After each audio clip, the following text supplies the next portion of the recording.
Hola, soy Fernando Vías y estamos en Cuéntame Otra. Y esta semana el relato del poder ha sido el que más ha llamado la atención. O sea, el presidente Humala habló por fin luego de tantas semanas de que nos tuvo mirando a Antauro como si fuese el posible próximo presidente. Y hizo lo que en semanas pasadas habíamos comentado, ¿no? Hizo esta especie de melodrama de la consanguinidad, ¿no? Es decir, o sea, quiero mi familia, pero antes que familiar de ellos soy presidente. Hizo una especie de cortarse las venas ante nuestra amiga Rosana Cueva. Pero de eso vamos a hablar más adelante con un muy buen invitado, que es Víctor Andrés García Belaunde. Y antes quiero tocar otro caso y a la vez no tocarlo. Cuando vean a mi invitado lo van a entender.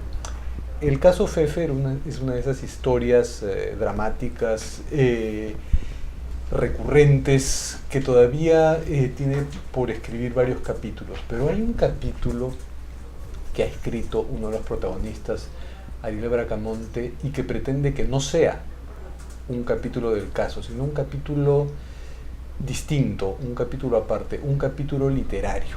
Pero estamos con Ariel para que nos diga de qué se trata. ¿Cómo estás, Ariel? ¿Qué tal, Gracias hermano? por venir. No, gracias a ti. Ariel ha escrito una novela, entiendan bien, porque uno podría pensar por la familiaridad de verte, Ariel, en muchos sets de televisión, que algo que escribas tendría que ser una especie de testimonio de parte o un expediente más para que se sume al caso de tu madre. Pero esto es una novela, se llama Culpa de Sombras, y yo tengo esta acá. que es acá. y miren quién es el protagonista. Es y no es Ariel, porque en realidad este es un personaje que tiene ¿cuántos años? Aprox 40 años, ¿no? Termina la novela con... ¿Tiene 40 años o tiene 30, pero las resacas y la mala vida y los pases de vuelta lo han envejecido? Probablemente las sombras, ¿no? Las sombras que hay en su vida. Pero qué bueno que aclares que es una novela. Y perdón, tengo que aclarar otra cosa. Que tengo la ventaja de ya haberla leído, pero el compromiso de no dar mi parecer hasta el jueves, porque Ariel me ha pedido que sea uno de los presentadores. Entonces, hecha esa aclaración, bueno, démosle vueltas a la novela, sin hablar de detalles y menos del final. Pero lo que más llama la atención, y ya está gráficamente detallado, es que tú te imaginas tu personaje, que eres tú y no eres tú, en fin, Claro. Ese juego literario del que no podías escapar, te imaginas como un personaje mayor. ¿Por qué? Jugué con mi destino, porque uno nunca sabe cuántos años vas a vivir, ¿no? Entonces me pareció interesante crear un personaje no tan real, porque tiene mucho de ficción. Ariel Bracamonte, nosotros no somos amigos, no me conoces en la intimidad o cuando estoy con mis patas, pero no es como este personaje. Pero creo que sí tiene mucho del Ariel Bracamonte que ha creado los medios o que la gente ha captado a través de los medios, ¿no?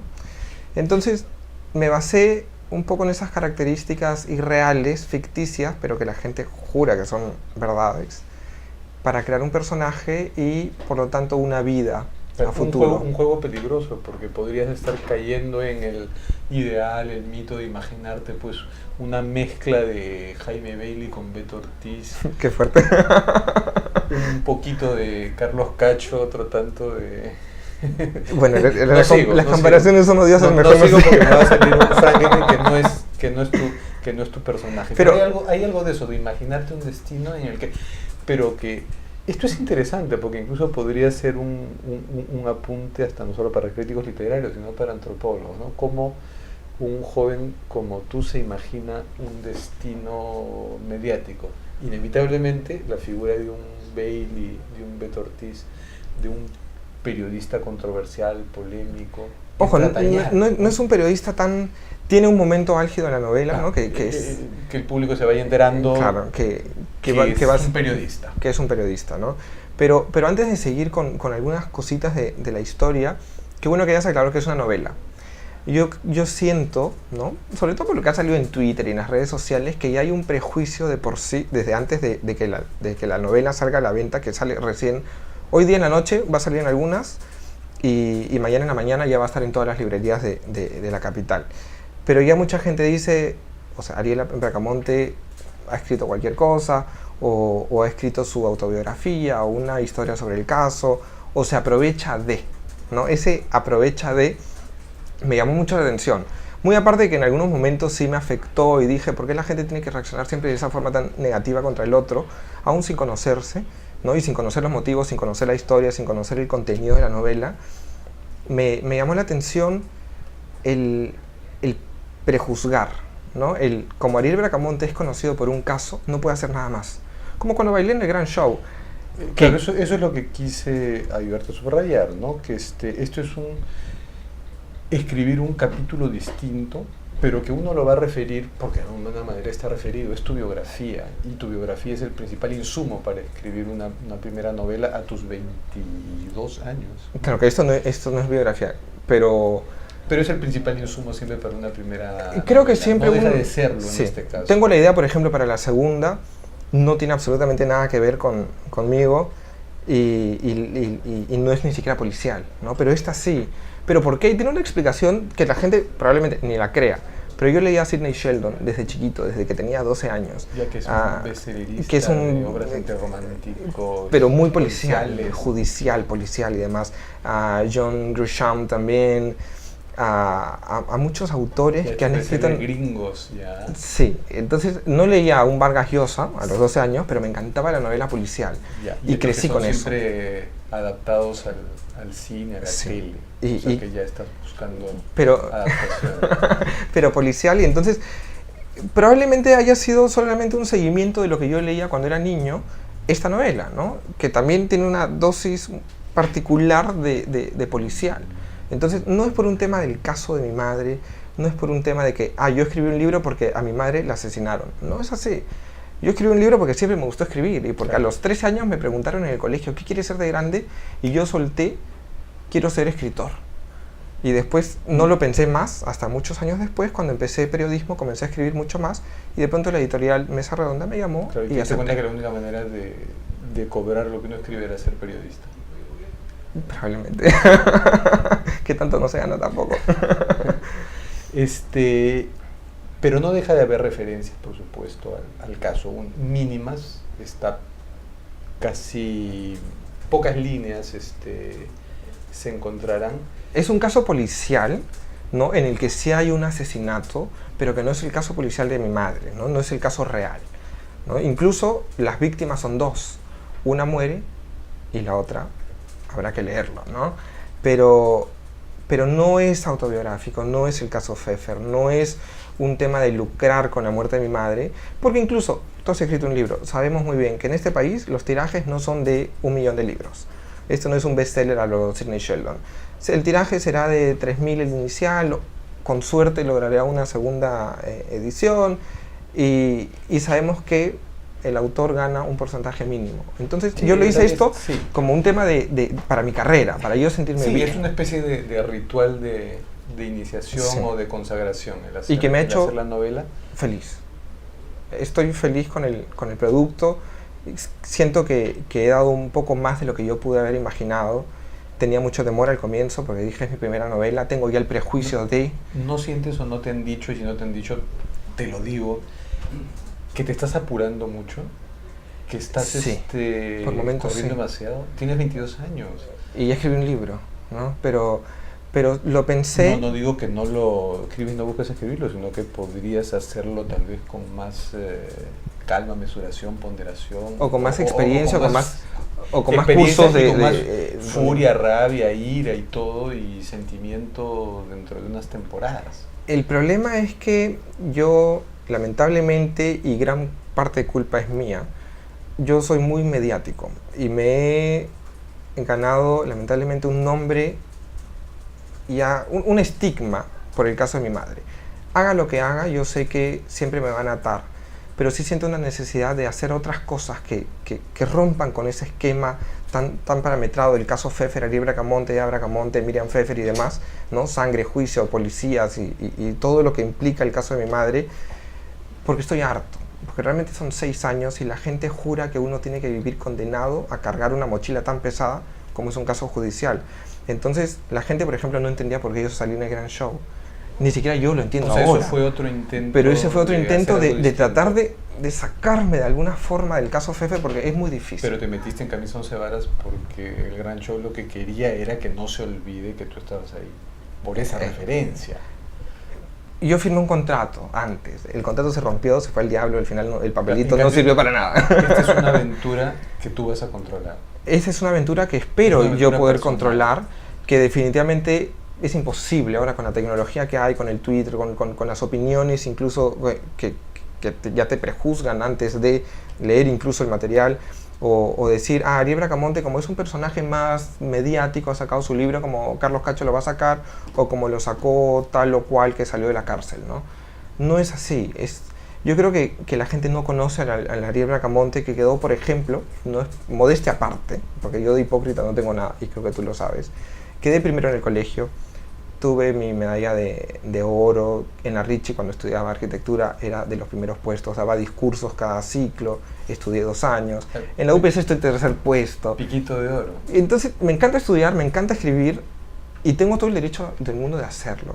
Tengo sí una fuerza en contra de la gente que dice se aprovecha de... Es doloroso que te digan se aprovecha el caso de tu madre.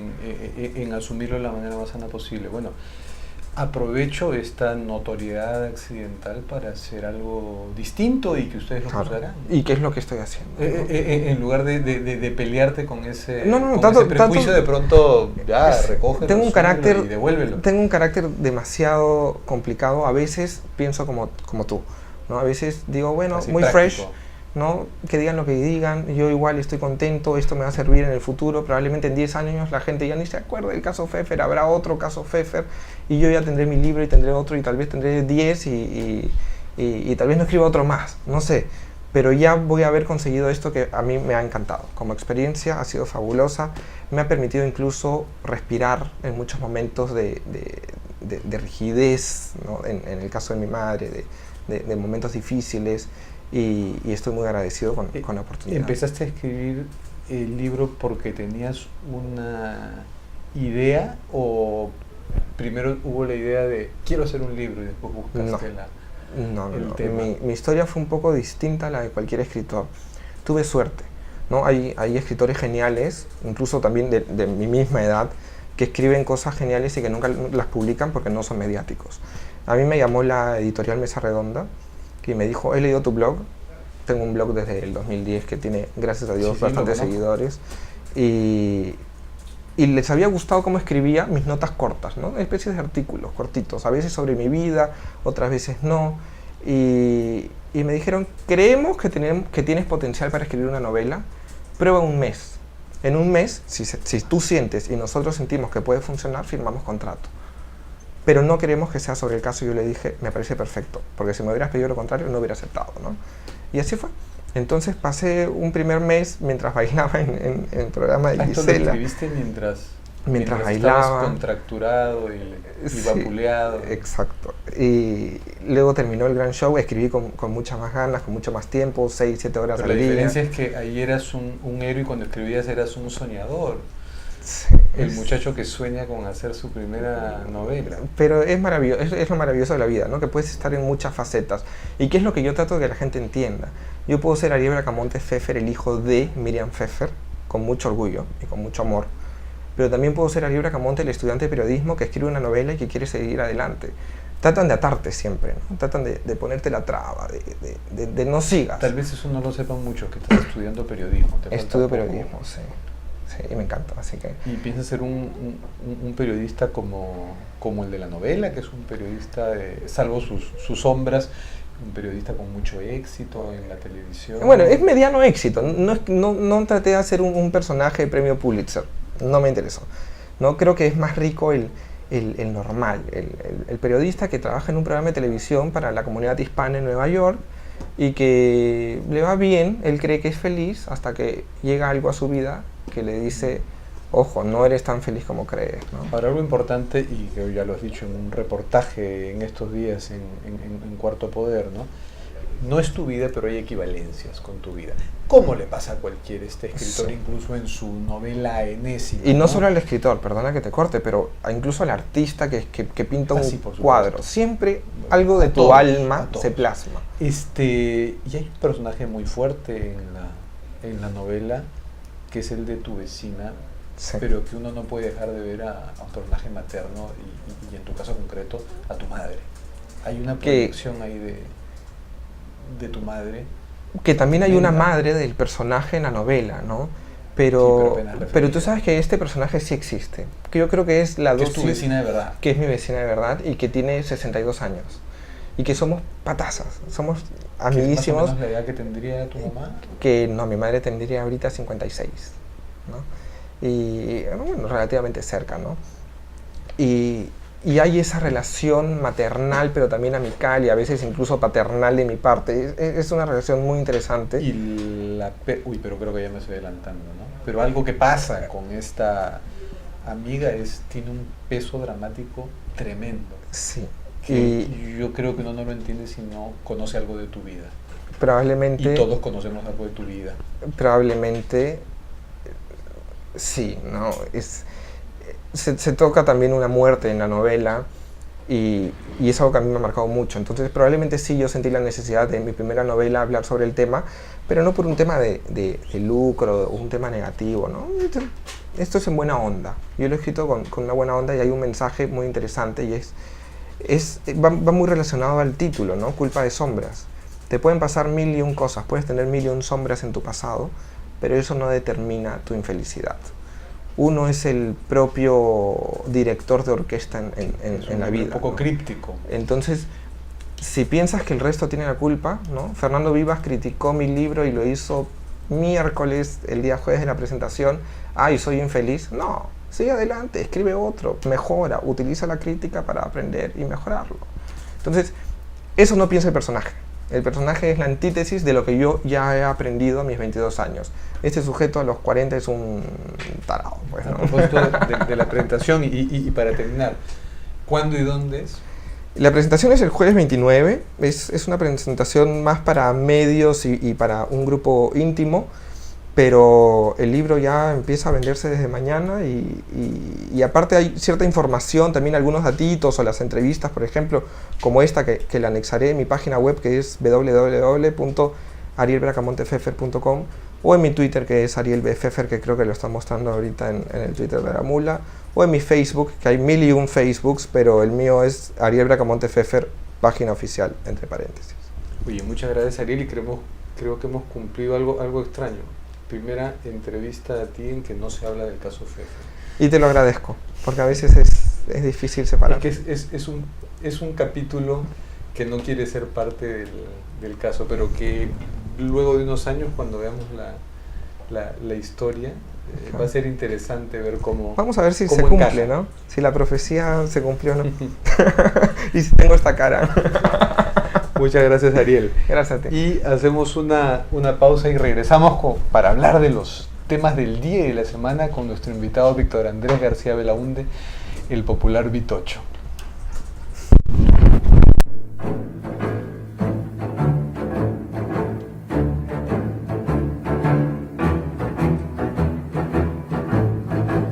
Este y todos los martes, conéctate a lamula.p para la mejor programación de la televisión en internet. A las 7, El Mundo de las Tablas, sala llena con Eduardo Adriansen. A las 8, Internet en la actualidad, en código abierto con Jorge Bocio y Rolando Toledo.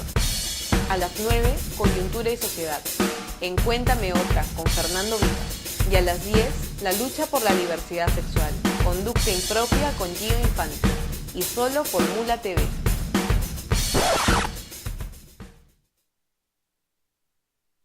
Este y todos los jueves, conéctate a lamula.p para la mejor programación de la televisión en internet. A las 7, el movimiento musical Underground, en El Vicio con Oscar Soto. A las 8, un programa de programación, es Web Inc. con Antonio Antonio Ognio y Germán Martínez. A las 9, una mirada alucinante de la realidad. Después de todo, con Pedro Salinas. Y a las 10, conflictos regionales bajo la lupa. En el arriero con Javier Torres. Y solo por Mula TV.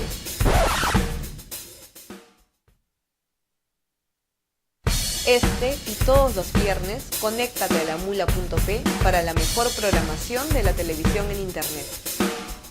A las 7, lo mejor de la salsa, en Oye lo que te conviene con Eduardo Lidia. A las 8, amenas conversaciones con los más variados invitados, conversando con Manuel Escorza. A las 9, un repaso a la semana en Pasando Revista, con José Alejandro Godoy. Y a las 10, nuestro programa deportivo Competencia, con Diego Sarro. Y solo por Mula TV.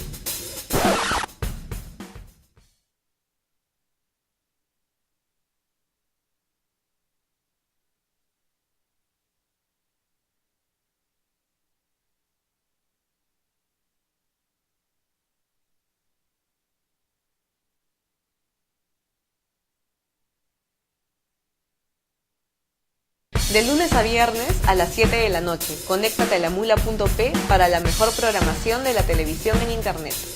Los lunes, una mirada al arte, a través de Ventana Cultural con Gonzalo Tello. Los martes, el mundo de las tablas, en Sala Llena con Eduardo Grenzen. Los miércoles, el mundo culinario en Provocarte, con Teresina Muñoz Nájar, Rosario Elías y María Elena Cornejo. Los jueves, el movimiento musical underground, en El Vicio con Óscar Soto. Los viernes, lo mejor de la salsa, en Oye lo que te conviene con Eduardo Lidia. Y solo por Mula TV.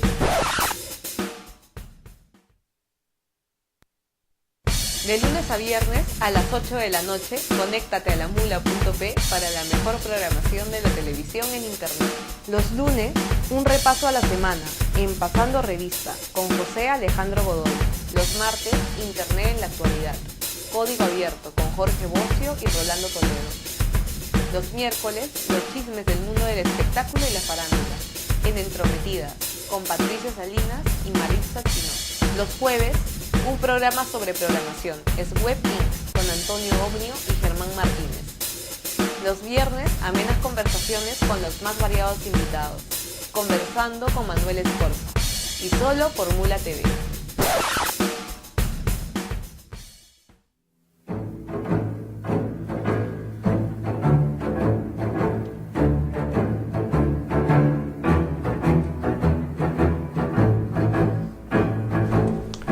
¿Qué tal? Soy Fernando Vías y estamos de vuelta en Cuéntame Otra, y como les había anunciado, estamos con nuestro invitado Víctor Andrés García Belaúnde para hablar de los temas de la semana, y creo que el principal es las palabras del presidente Ollanta Humala, que por fin habló tardíamente, en eso coincidiremos, sí, ¿no?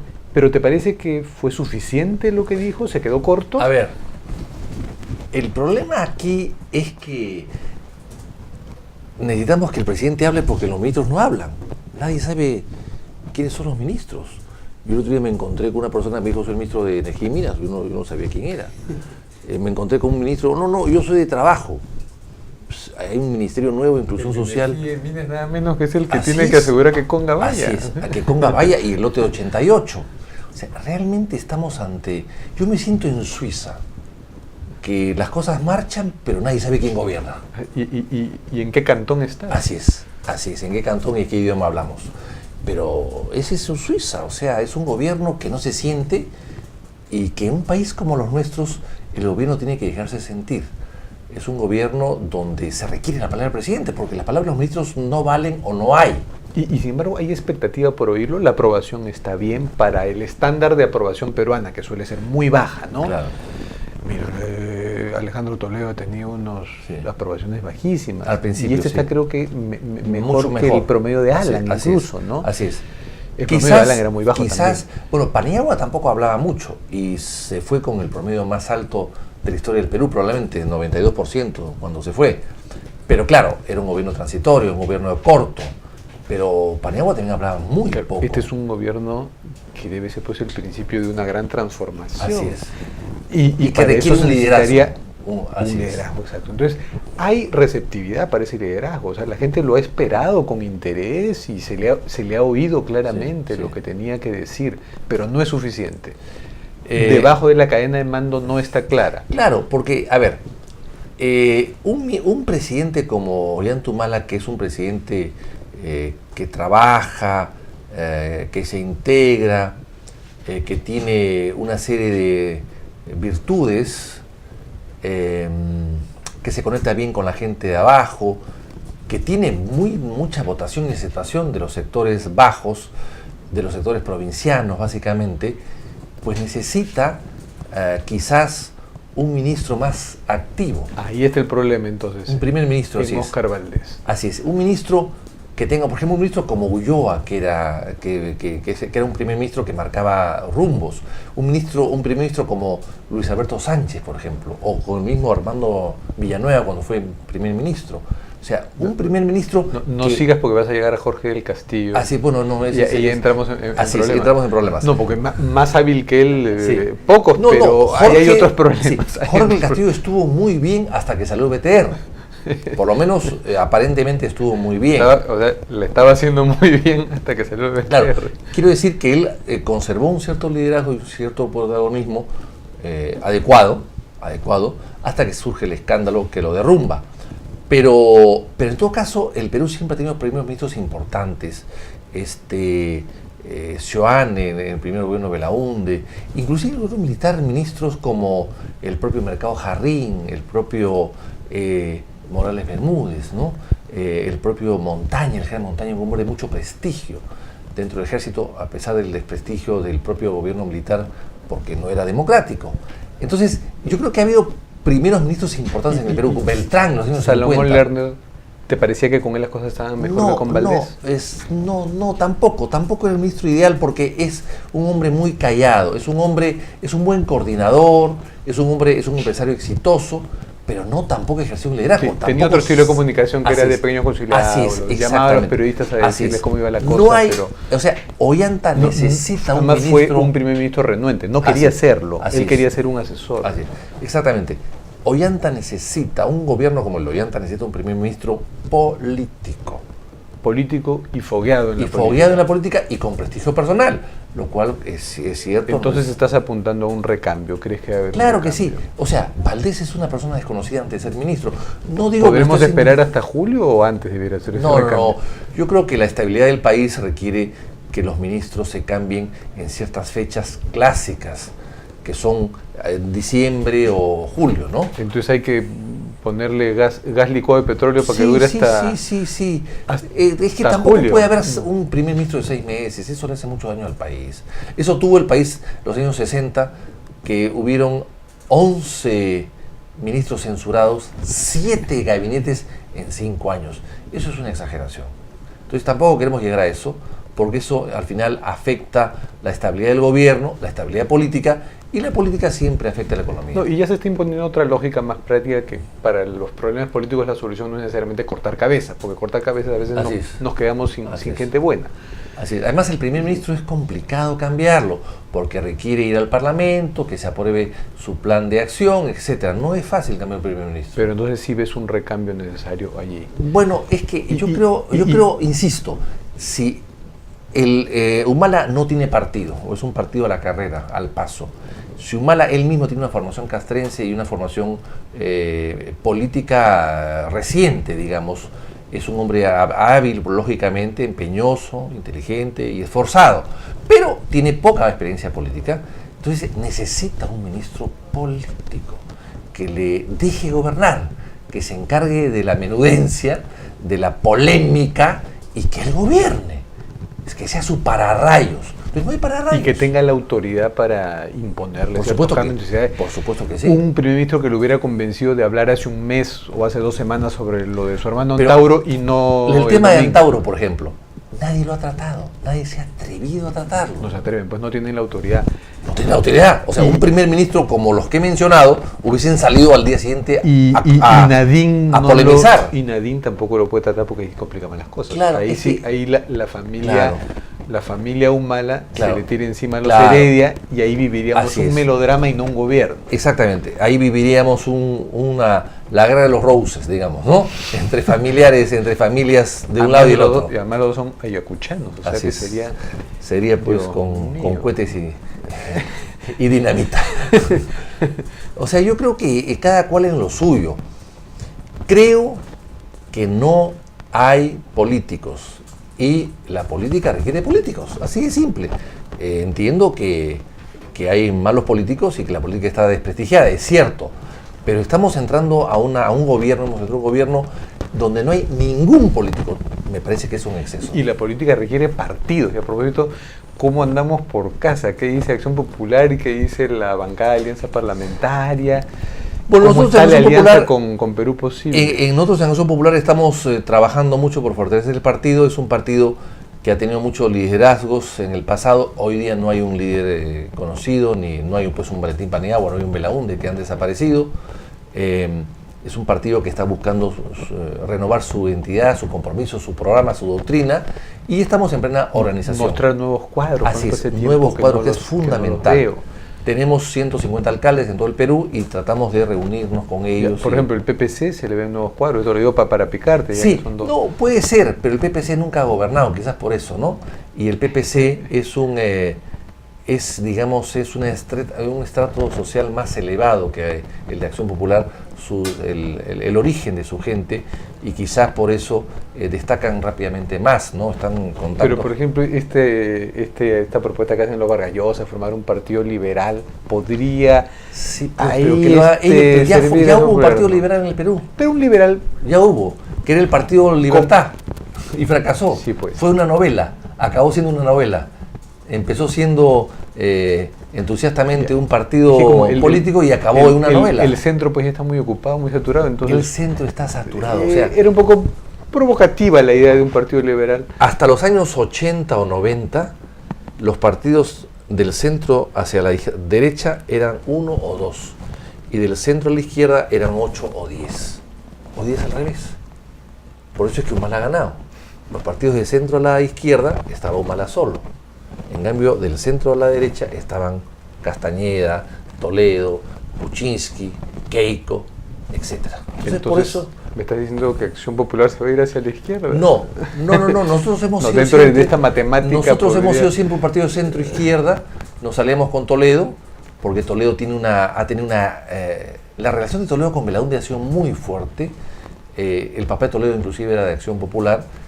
Toledo tenía mucha simpatía por Belaúnde y Belaúnde también por Toledo. Belaúnde le facilitó a través de unas gestiones que hizo para una beca para que él estudie en los Estados Unidos. O sea, una relación muy antigua, y por eso es que había una alianza casi natural.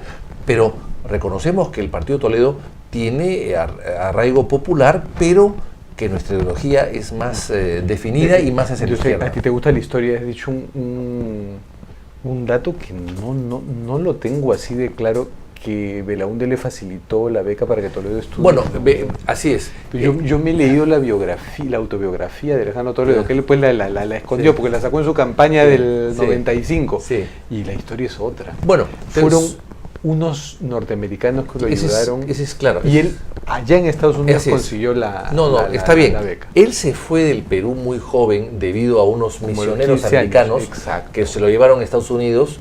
Le cayó mucho en gracia, era un chico muy inteligente, muy ávido, muy despierto, y se lo llevaron y le dieron la formación, a 15 años no, creo que fue a los 10 o 11, No, a los 15, 16 años. le dieron la formación secundaria, Eso digamos. de su libro, Las Bueno, cartas sobre la mesa. Bueno, le dieron una formación secundaria. Cuando Toledo está allá y termina su bachillerato, o sea, la secundaria completa, él empieza a postular a varias universidades y él se vincula a Belaúnde, lo llama a Belaúnde, le escribe a Belaúnde para que Belaúnde le haga una carta de recomendación para irse a Stanford. Y Belaúnde le da la carta de recomendación, como en las cartas famosas que todos piden para ir a Pero una en la etapa universidad. hasta anterior lo ayudaron estos Total, norteamericanos. claro que sí. Y su habilidad con el fútbol, porque Claro. eso le consiguió Sí, claro que la sí. beca que le Por pagaban supuesto los que estudios. sí. Yo simplemente digo que Belaúnde le facilitó una carta. Y tan agradecido o tan importante fue la carta, claro, la carta de un expresidente del Perú, no solamente eso, sino de un profesor de más de 30 universidades americanas, entre ellas de Stanford. Belaúnde enseñó en Stanford. Belaúnde en el exilio enseñó a más de 30 universidades, o sea, era una persona ampliamente conocida. Claro, no, valga la precisión histórica porque sí es totalmente cierto y tan es que así, luego para Toledo sí, Belaúnde es su político por de supuesto, referencia porque un y- aprista no iba a ser, así, y Belaúnde Velasco tampoco. Y Belaúnde le tenía una gran Bueno, simpatía. Entonces cuando Toledo, cuando Belaúnde llega a Stanford a dictar unas conferencias, Toledo va al aeropuerto a recogerlo en el automóvil y lo lleva a la universidad y lo atiende en la universidad. Todo eso Toledo se lo ha recordado a Belaúnde en algún momento. Sí, claro, en su gobierno Claro. hubo varios gestos que Entonces, que desde lo ahí viene una recordaban, sí. relación. Y luego, en los años 80, Toledo regresa al Perú y trabaja para el gobierno de Belaúnde con Grados Bertonini en el Ministerio de Trabajo. O sea, hay una vieja relación allí y esa vieja relación ha permitido que Acción Popular tenga una alianza hoy parlamentaria con Perú Posible. Valga esta previsión histórica para luego volver con los temas del día luego del siguiente corte.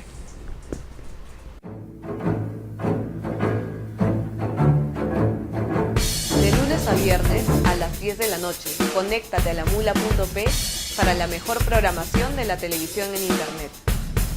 Los lunes, un programa con igualdad de género, en Barra de Mujeres con Coca Yáñez y Jenny Dador.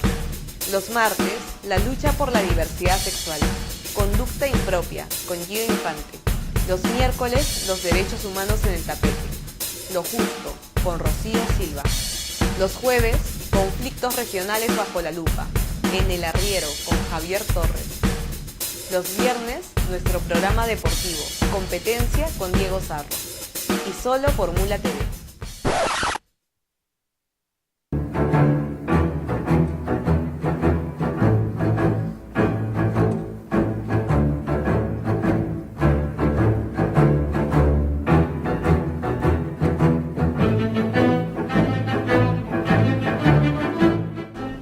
Estamos nuevamente de vuelta en Cuéntame Otra con Víctor Andrés García Belaúnde y habíamos remontado la historia para las relaciones del expresidente Belaúnde con Alejandro Toledo, porque Víctor Andrés, más tú fuiste en el segundo gobierno de Claro, tu tío. así es. Trabajaste con él. Sí, él me llamó, Belaúnde me llamó el año... la misma noche de las elecciones del 18 de mayo del 80, él me llama para que sea su secretario privado y después me nombra secretario del Consejo de Ministros y estuve con él 5 años. Y valga ese recuerdo porque eso te permitió estar al tanto de la génesis de un serio problema en Latinoamérica que ahora se ha reactualizado, que es el de la guerra de las Malvinas, sí, sí, sí. y que ahora estamos metidos es, nosotros sí. Sí, así es verdad. de sopetón, y por, creo Sí, yo que sí. se puede decir una metida de Sí, pata así de es. la Cancillería Sí. en medio de este, Sí. de este lío. Bueno, efectivamente... ¿Qué opina de eso? ¿Ya se está desinflando? Sí, por eso el digo, lío? a mí me han invitado para dar una conferencia sobre la posición peruana en las Malvinas el 12 de abril próximo en Buenos Aires. Así que estoy invitado oficialmente.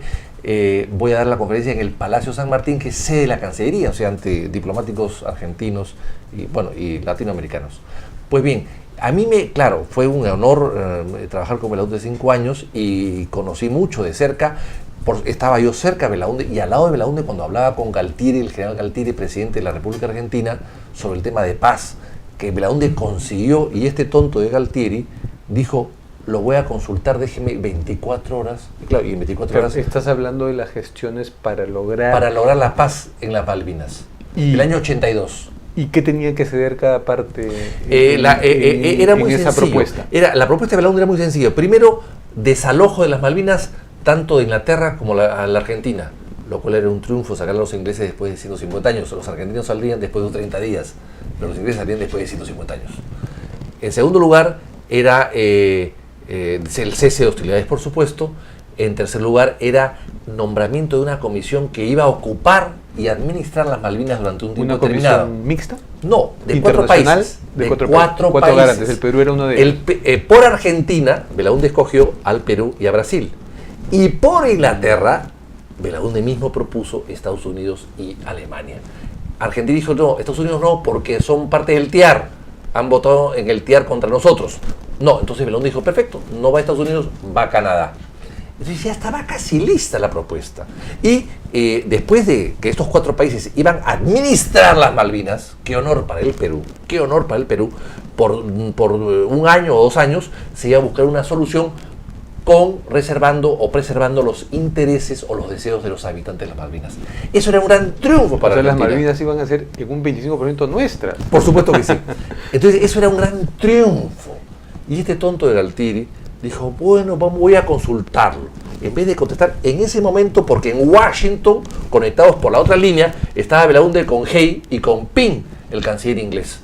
Que Hay lo había hecho casi obligado a Gran Bretaña a que acepte esto, porque no querían aceptar.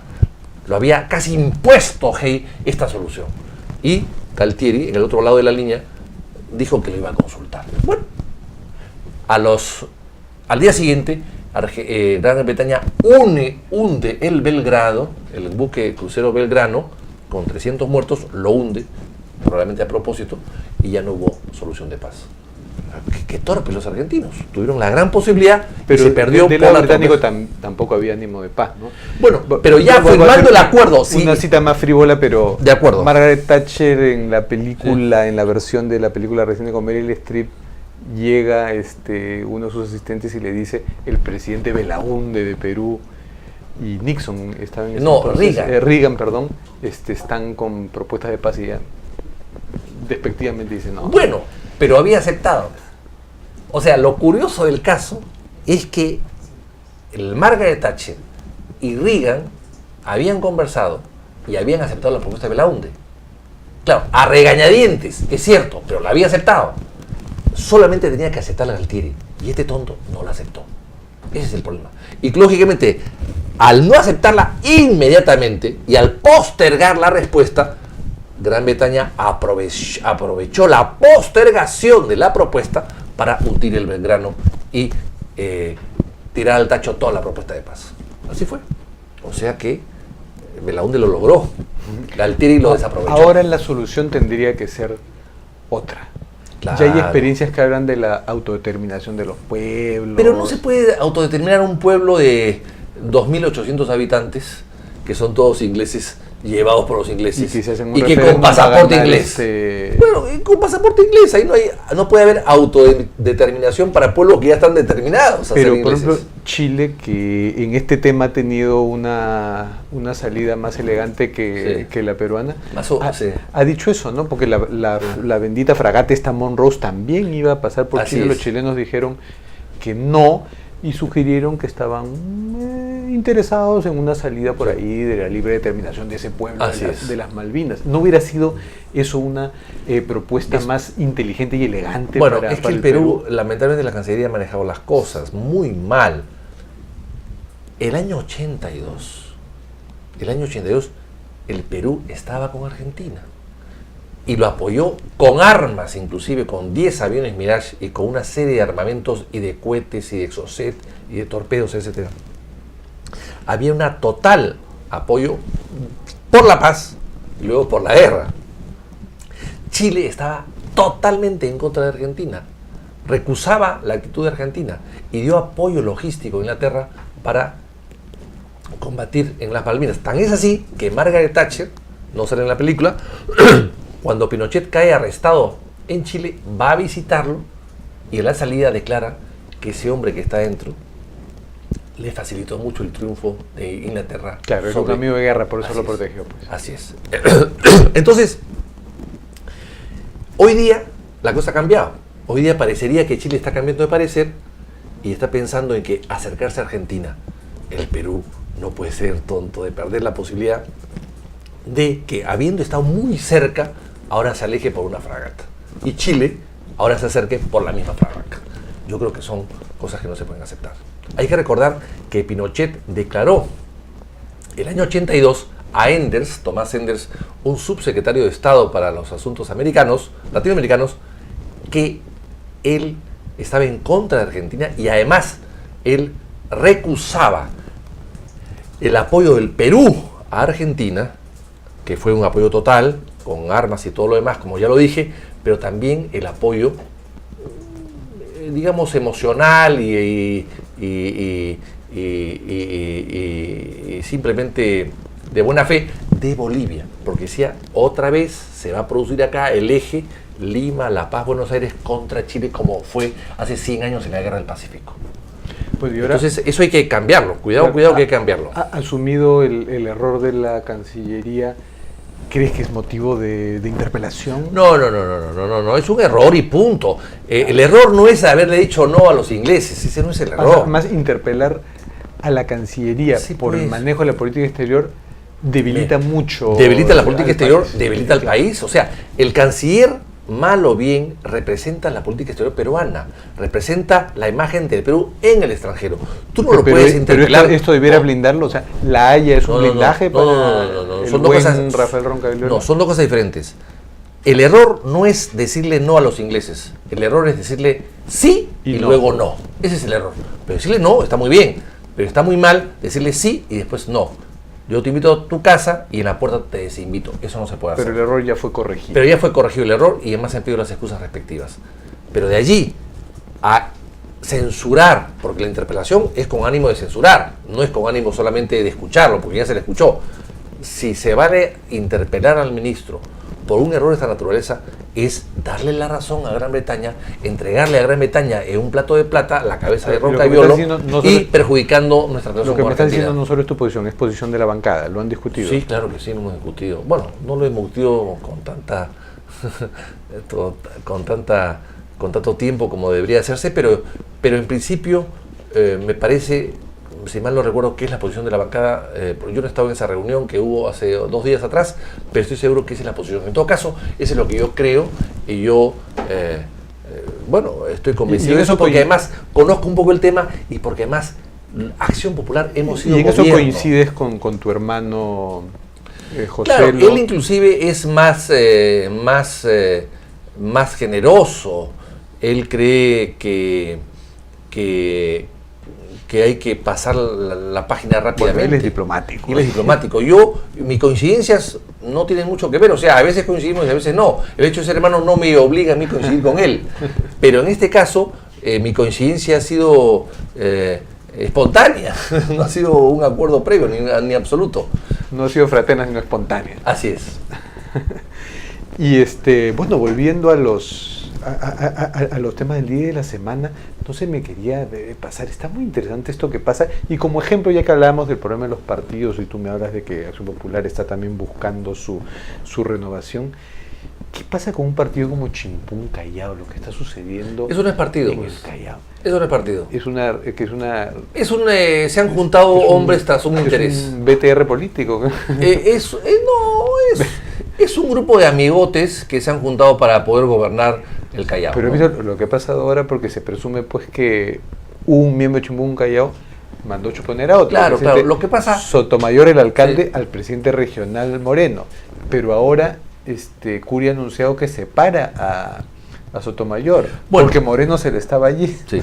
Bueno, ahí lo que pasa es lo siguiente. Curi salió de la escena política y son los hijastros que quieren disputarse el botín. Eso es lo que está pasando. Es un tema de botín. A ver quién...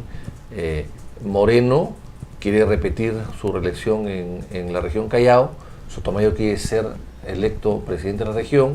Omar Marcos, creo que es de Ventanilla, Omar Marcos quiere ir a la alcaldía todos son provincial. del mismo grupo político. Todos son del mismo grupo político, pero como no es un grupo político y el jefe se fue de vacaciones, el gerente se junto fue de con vaca, la ideología, si es que la así hubo. es, y no hay ideología, hay intereses, ahí simplemente es un grupo de amigos que se juntan para poder llegar al poder regional o provincial o distrital. Entonces, claro, las disputas y la falta de disciplina y la falta de convicción y la falta de ideología y la falta de trascendencia y de proyección hacia el futuro hace que se estén peleando pues por casi cupos de construcción. Estamos hablando de casi cupos de construcción. Se están peleando por el botín, a ver quién maneja más y quién gasta más dinero y quién probablemente se mete más dinero en el Parece el bolsillo. gremio de construcción civil. Así es un poco el gremio de construcción civil. Valga como No es un partido, es un de gremio lo, de construcción de lo que civil. no queremos para gobernar nada, de lo que no queremos ni como gobierno ni como oposición. Mire, algo así. el Callao tiene 12 veces más dinero per cápita que Lima. Si en Lima el dinero de de la región y de la Municipalidad de Lima se reparte entre 8 millones de peruanos que viven en Lima, creo que les queda 1.000 soles a cada uno o menos, sobre todo, de acuerdo al presupuesto. El Callao es 12 veces más. 12 veces más. O sea, tiene 12 veces más plata que Lima, porque son 800 habitantes contra 8 millones. Claro. Y sin embargo, Chimpún Callao ¿dónde es está la es obra? un inmenso peaje Así es, para esos ciudadanos. así es. ¿Y dónde está la obra? ¿Dónde está la obra? No saben qué hacer con la plata. Sin embargo, el Callao, la municipalidad, le debe 120 millones de soles a Seguro Social. No le paga. Y a la ONP una cantidad también menor y parecida. Pero entonces la pregunta es, ¿dónde está la plata? ¿Cómo administran esa municipalidad? ¿Cómo se administra esa región? Si no hay ni una obra importante, ¿qué han hecho? Absolutamente nada. Limpiar unos cuantos parques, pintar unas cuantas paredes, con el Félix, felizmente soy chalaco, ¿no? Con todo lo de Félix, haciendo autobombo de lo que hacen, ¿no? Gastan más en publicidad de lo que hacen que la misma obra. O sea, el aviso que colocan en los periódicos y en la televisión vale más que la misma obra que han hecho. Una pequeña posta médica o un parquecito chiquitito. Terrible. Bueno, entonces eso no se puede ni hacer. con esa radiografía chalaca nos despedimos. Muchas gracias, doctor Andrés, por haber venido. Y con ustedes hasta el próximo martes a las 9 de la noche en Cuéntame Otra.